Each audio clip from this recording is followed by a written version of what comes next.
नमस्कार, मैं श्वेता आपका लुक स्मार्ट में स्वागत करती हूं। तो चलिए रुक करते हैं आज की मुख्य खबर पर। कब्जे छुड़वा जमाई गई जमीन मालिकों की हत्या की फिराक में था विनोद। कत्ल करा दहशत फैलाना था मकसद। पुलिस ने गोरखपुर में मई से अभियान शुरू करवाकर माफिया विनोद उपाध्याय के कब्जे से जमीनों को खाली करवाया। इन जमीनों की उनके असल भूस्वामियों के नाम से रजिस्ट्री कराने के साथ कब्जा भी दिला दिया गया था। सूत्रों के मुताबिक माफिया विनोद ने पुलिस की इस कार्रवाई के जवाब में इन असल कब्जेदारों की हत्या करने की साजिश रची थी। मंशा भूस्वामियों की हत्या कर दहशत फैलाना था ताकि इसके बाद कोई अपनी जमीन के लिए आगे न आए।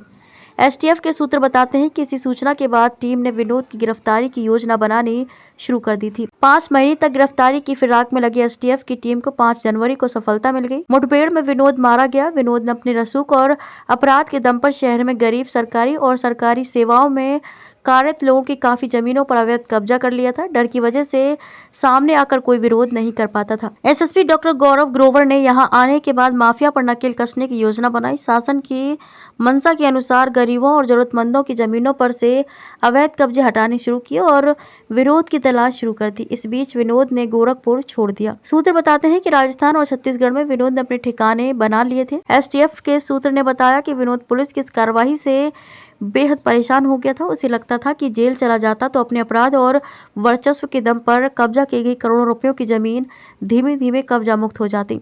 ऐसे में उसने मई से लेकर अक्टूबर तक खाली कराई गई जमीनों के स्वामियों की हत्या की साजिश रच ली थी।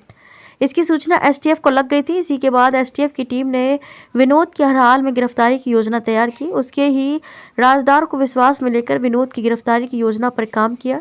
बृहस्पतिवार रात मुठभेड़ में विनोद की मौत हो गई। एसटीएफ ने सुल्तानपुर के देहात कोतवाली में दर्ज कराए केस में भी ऐसा ही जिक्र किया है। माफिया की शहर की सेटिंग को एसटीएफ ने भेदा। सूत्रों ने बताया कि माफिया विनोद उपाध्याय की शहर में तगड़ी सेटिंग थी। करीब 3 वर्ष पहले कोतवाली थाने में एक जमीन पर कब्जे को लेकर कुछ विवाद हो गया था। इसमें विनोद उपाध्याय पर भी केस दर्ज हो गया था। सूत्र बताते हैं कि शहर की इसी सेटिंग ने मामले में बिचौलिए का काम किया था। सेटिंग की धमक ऐसी थी कि केस दर्ज होने के बाद भी सब सेट हो गया था। व्यापारी और मुस्लिम कारोबारी के साथ इसकी सेटिंग ठीक ठाक थी। सूत्र बताते हैं कि इसी सेटिंग के दम पर पिछले दिनों लंबे फरारी के दौरान भी वह शहर में घूमता था। सूत्र बताते हैं कि यही कारण है कि घोष कंपनी और अन्य जगह देखे जाने के बाद भी उसकी गिरफ्तारी नहीं हो सकी। श्री प्रकाश के बाद अब विनोद के खास भी बन जाएंगे करोड़पति। पुलिस को पता लगा कि जैसे श्री प्रकाश के एनकाउंटर के बाद शहर के कुछ पुराने सहयोगी करोड़पति बन गए थे, ऐसे ही विनोद की मौत के बाद अब उसके सहयोगी और साझेदार भी करोड़पति बन जाएंगे। पुलिस और एजेंसी अगर इस नेटवर्क को तलाश कर तोड़ देगी तो भविष्य में कोई खास नहीं बन पाएगा। सूत्र बताते हैं कि नौसड़, भेड़ियागढ़, खोराबर, पेट्रोल पंप के पास, बंधे के पास, घासी कटरा और हिंदी बाजार में करोड़ों रुपए की जमीनें विनोद के 3 मुख्य साझेदारों के नाम पर हैं।